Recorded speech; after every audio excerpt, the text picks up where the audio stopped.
একটা সুন্দর মোনাজাত।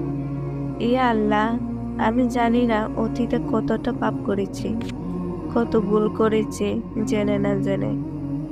কত মানুষকে কষ্ট দিয়েছি, কত ওয়াক্ত নামাজ কাজা করেছি, কার কার নামে গীবত করেছি, কার কার নামে সমালোচনা করেছি, কত কি দেখে হিংসা করেছি।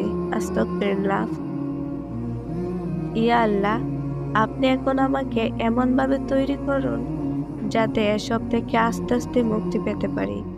আমাকে আলোর পথ দেখান। আমার মনে ইসলামের প্রেম বাড়িয়ে দিন। আমার মনে আপনার এবং আপনার রাসূলের প্রতি ভালোবাসা এনে দিন। ইসলামকে জানার ইচ্ছা বাড়িয়ে দিন। ইয়া আল্লাহ, কোনো বিপদ আসার আগেই আমাকে তা থেকে রক্ষা করুন। আমাকে বদনজর থেকে রক্ষা করুন। আমাকে পাপ থেকে দূরে থাকার তৌফিক দান করুন। ইয়া আল্লাহ, আমার ঈমান বৃদ্ধি করে দিন। আমার মনকে নরম বানিয়ে দিন। আমাকে বেশি বেশি তওবা করার তৌফিক দিন। আমাকে হেদায়েত দান করুন। আমিন।